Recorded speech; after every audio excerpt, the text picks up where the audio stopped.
Ako po si Marga, 27 years old. Isa din po ako sa mga mahilig makinig ng mga kwento. Kaya naman, naisipan ko ding ibahagi ang naging istorya ng buhay ko. Kasama ko ang isa sa mga kumpare namin. Ganito, nag-umpisa ang kwento. Balikan po natin nung 22 years old pa lang ako. Sa edad kong yan, may asawa na ako at may anak na din. Nasa bahay lang ako noon. Nag-aasikaso sa anak namin. At yung asawa ko naman, namamasada siya ng jeep. Nasa probinsya kami noon. Kaya medyo maayos naman ang pamamasada niya. At nung medyo nahirapan na yung asawa kong pagsabayin ang driver at konduktor, dito na niya naisipang kunin ang isa sa mga kumpare namin. Siya, si paring Jeff. May asawa din siya at isang anak. Kaya lang, yung asawa niya nasa ibang bansa. Kaya madalas maiwan yung anak nila sa mga kapitbahay nila doon. Naawa ang asawa ko sa kalagayan ng anak nila. Kaya sinabi niya sa akin na doon na lang sa bahay namin ang anak ni Jeff para daw may kalaro ang anak namin. At para daw mabawasan ang iniisip ng kaibigan niya. Dahil madalas daw itong nakatulala. Dahil iniisip niya ang anak niyang iniwan lang niya sa kanilang kapitbahay.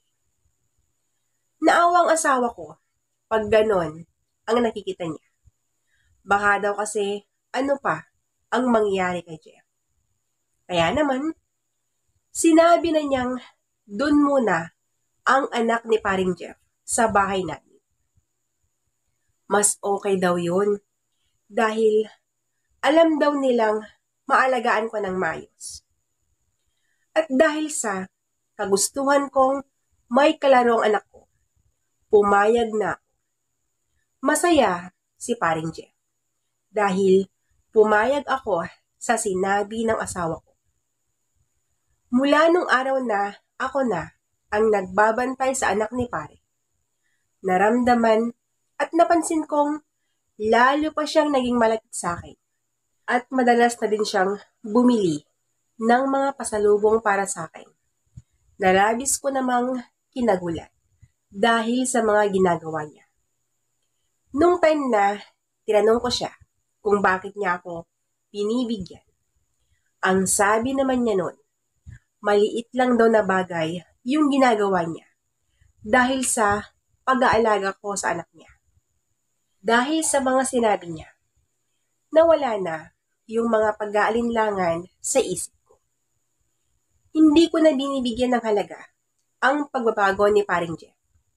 Ang alam ko noon, ganun lang yung gagawin niya. Hindi naman pala. Kasi may mas malala pa na labis kong kinakatakutan. Dahil si pare, napansin ko ang mga kakaibang titig niya sa akin pag nakikipaglaro ako sa mga bata. Naiilang ako pag nakikita ko siyang sobrang lagkit ang mga titig niya. Ang madalas kong gawin pag ganun na siya, umaalis na lang ako. At kunwari, aasikasuhin ko yung mga tanim kong gulay sa labas ng aming bahay. Ang alam ko noon, hindi napapansin ni pare ang pag-iwas ko. Kaya lang, nung time na lumabas ako, hindi ko inaasahan na susundan niya ako at nagulat na lang ako nung magsalita siya sa aking likuran. Mare, may nagawa ba akong hindi maganda? Ang tanong nito. Uy pare, nandyan ka pala. Wala naman. Bakit mo naitanong yan? Ang sagot ko. Kasi ramdam kong iniiwasan mo ko. Or baka naman ayaw mong nandito yung anak ko. Huwag kang mag-alala. Hindi ko na siya iiwan sa'yo. Makikiusap na lang muli ako sa kapitbahay namin. Pasensya ka na, Mare. Alam kong nahihirapan kang alagaan ang anak ko dahil may kakulitan, ang sabi niya. Hala siya, kung ano-ano ang sinasabi mo dyan, pare. Hindi kita iniiwasan, no? At mali din ang iniisip mo tungkol sa anak mo. Hindi ako nahihirapan alagaan siya dahil mabait naman. Mas maganda nga na nandito ang anak mo. Natutuwa din kasi ang anak ko, pare, dahil may klaro na siya. Kung ano-ano ang iniisip mo, ikaw naman kasi ang wika ko. Anong ako? Bakit? Anong nagawa ko? Mare naman ang daming paligoy-ligoy. Sabihin mo na kasi ang dahilan kung bakit ka ganyan, ang sambit niya. Kasi nga naman sasabihin ko na sana ang dahilan kung bakit ako umiwas. Kaya lang, biglang lumabas ang asawa ko.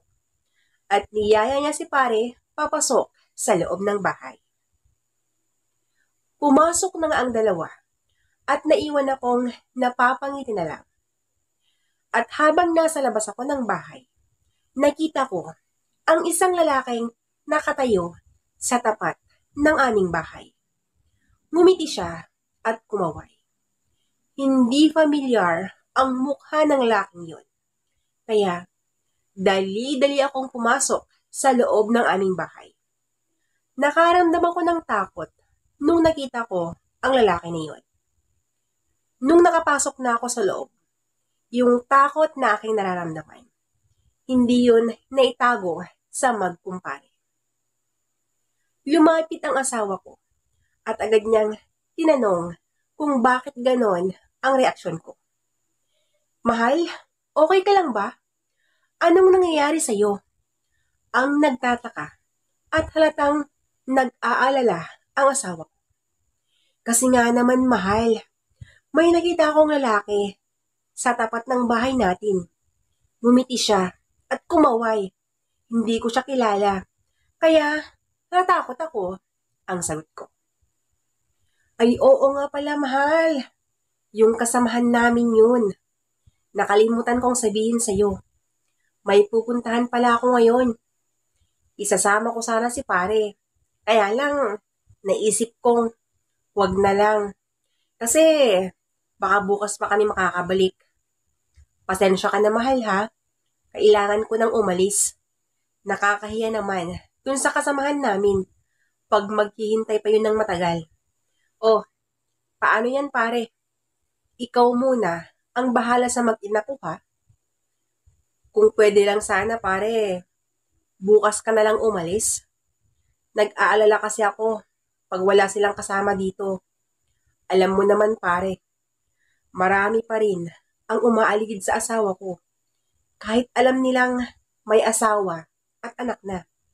Baka mamaya may sumingit pa habang wala ako.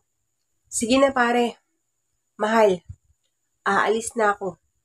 At nakakaya sa kasama ko. Kanina pa naghihintay. Babalik din agad ako bukas. Ang sabi ng asawa ko. At tuluyan na siyang umalis. Nagtinginan kami ni paring Jeff nung nakalis ng asawa ko. At nakita ko sa mukha nitong parang nagtataka siya. Dahil sa mga salitang sinabi ng asawa ko bago umalis. Mare, bakit ganon ang mga sinabi ni pare? Parang lumalabas na wala siyang tiwala sa'yo. Okay lang ba sa'yo na ganon siya? Kasi hindi ka man lang nagsalita. Napapaisip na tuloy ako kung bakit ganon ang mga sinabi niya. Meron ba siyang basehan para ganon ang sabihin niya? Pasensya ka na, Mare, ha? Sige, lalabas muna ako saglit. Ang sabi ni pare. Okay lang yun, pare. Huwag kang humingi ng paumanhin. Ganun talagang asawa ko. May pagkaseloso kasi. Hindi ko na lang pinapansin yung mga ginagawa or mga sinasabi niya.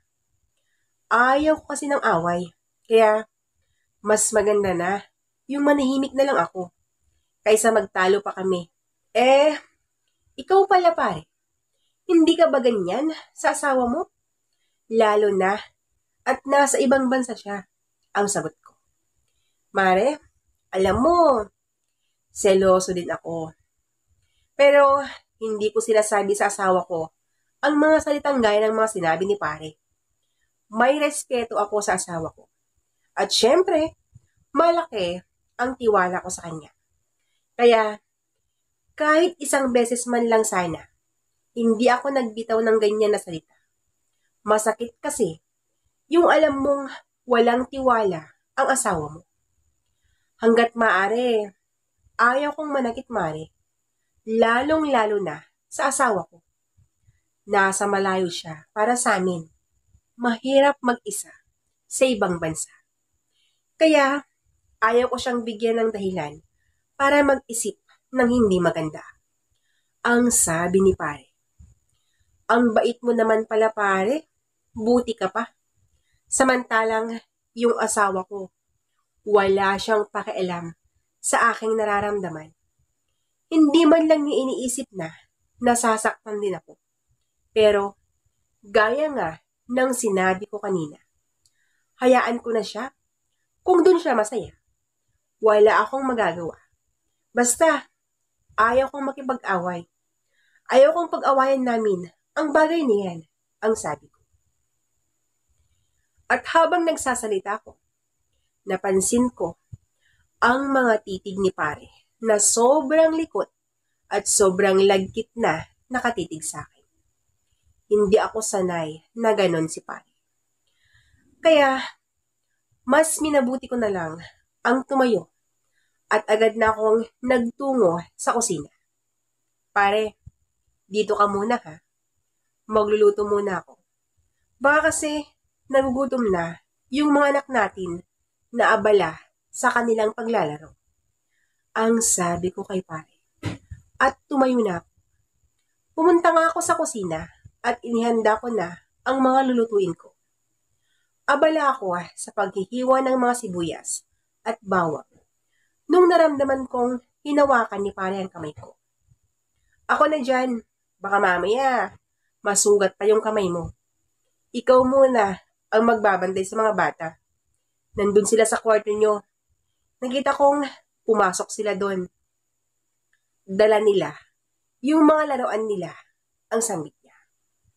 Oops, pare. Nandyan ka naman pala. Anong ginagawa mo dyan? Ako nang bahala dito. Ikaw na lang ang magbabantay sa mga bata. Sanay na ako sa mga gawaing bahay. Kaya, huwag kang mag-alala. Kaya ko na to pare. Ang sabi ko kay pare. Alam mo mare, ayaw kong maging pabigat kaming mag-ama sa inyo. Kaya, gusto kong tumulong. Sana, huwag mong masamain ang mabuting intensyon ko, ang sabi nito. At dahil masyadong makulit si paring Jeff, mas minabuti ko na lang ang umalis na sa kusina at inasikaso ko na ang mga bata. Mag-aalas 6 na nun, kaya medyo ramdam ko din ang pagod. At habang abalang-abala ang dalawang bata sa kanilang paglalaro, nahiga ako sa kama. Wala naman sa plano ko ang matulog. Pero hindi ko alam kung bakit bigla akong nakaramdam ng antok. Pinikit ko ang mga mata ko hanggang sa tuluyan na akong nakatulog. Sa himbing ng tulog ko, haplos sa aking ulo ang gumising sa akin. Napabalikwas ako nung nakita kong si pare ang gumagawa nun. Mare, pasensya ka na. Nakatulog ka na kasi, kaya gigisingin na sana kita para kumain na. Yung mga bata pala, gaya din sa'yo, nakatulog na rin. Huwag kang mag-alala, nag-shower na sila At pinakain ko na din ang mga anak natin. Hindi na kita ginising dahil alam kong pagod ka. Sige na, Mare. Halika na sa kusina. Kain muna tayo, ang sabi ni pare. Pare, pasensya ka na ha. Hindi ko alam na nakatulog na pala ako. At salamat dahil inasikaso mo ang anak ko. Sige na pare, halika na. Pumunta na nga kami sa kusina at kumain na kami. Magkatabi kami ni pare that time. Kaya hindi ko maiwasang masagi niya ang mga pako. At yung mga sumunod na eksena, hindi ko inaasahan na magagawa yun ng kumpare namin. Naramdaman ko kasing pinapagapang na niya ang kanyang paa sa hita ko. Nagulat ako sa kanyang ginawa. Kaya tumayo ako. Pare, bakit ka ba ganyan? Ang laki ng tiwalang binigay ng asawa ko sa'yo. Pero, bakit mo inabuso? Hindi porket nagtiwala na kami sa'yo. Ganito na ang gagawin mo? Nasaan ang konsensya mo, pare? Habang ginagawa mo yan sa akin, hindi mo ba iniisip ang asawa mo? Tiwalang-tiwala siya sa'yo. Pero ikaw pare, anong ginagawa mo? Kung gusto mong gumawa ng hindi maganda, pwede ba? Pare, huwag ako. Dahil mahal ko ang asawa ko. At ayaw kong masira ang pamilya ko. Kaya, kung may konting hiya ka pang natitira, umalis ka na pare. At huwag ka nang babalik pa. Huwag kang mag-alala. Dahil hindi ito makakarating sa asawa ko. Basta, ipangako mo lang sa akin na ito na ang huling pagkakataon na makita kita. Umalis ka na. Ang galit na sabi ko. Sa lahat ng mga masasakit na salitang binitawan ko, parang hindi niya narinig ang mayon. Dahil tumayo siya at pumunta sa aking likuran. Mare, baka naman nakakalimutan mo na. Sa ating dalawa, mas malaki ang tiwala ni pare sa akin kaysa sa'yo. Kaya, kahit sabihin mo ang ginawa ko sa'yo, alam kong hindi yun maniniwala. Matagal nang walang tiwala ang asawa mo. Alam ko na ang background mo, Mare. Huwag ka nang magmalinis. Alam ko na din ang dahilan kung bakit ganon si pare. Ang bulong ni paring Jeff. Habang nagsasalita siya, inaamin ko. Nakikiliti ako. Halos tumindig na ang mga balahibo. Sinubukan kong iwasan si pare. At sinubukan ko ding labanan ang nararamdaman ko. Kaya lang, matindi si pare. Parang may gayuma. Dahil hindi ko na siya kayang iwasan pa. Kahit anong pagmatigas ko, natangay niya ako. Naging marupok na ako sa mga sandaling yun. Sa madaling salita, nagtagumpay si pare. Kinain ko lahat yung mga sinabi ko. At halos hindi ko na siya kayang titigan. Dahil naging marupok na ako. Pagkatapos ang sandaling yun, natulog na siya. At ako naman, balisang-balisa ako. Hindi ko kasi maintindihan yung sarili ko. At patuloy na nagtatanong ang aking isipan. Bakit ko nagawa yun? Paano pa ako magkikisama sa asawa ko? Nakokonsensya ako sa aking ginawa.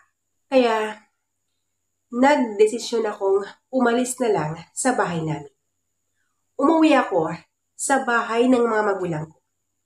Hindi ko sinabi sa kanilang nangyari dahil alam kong magagalit sila.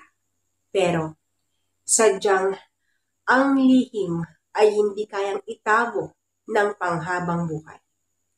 Pagkalipas kasi ng ilang buwan, hindi ko inaasahan na dadalaw ang asawa ko sa bahay ng mga magulang ko.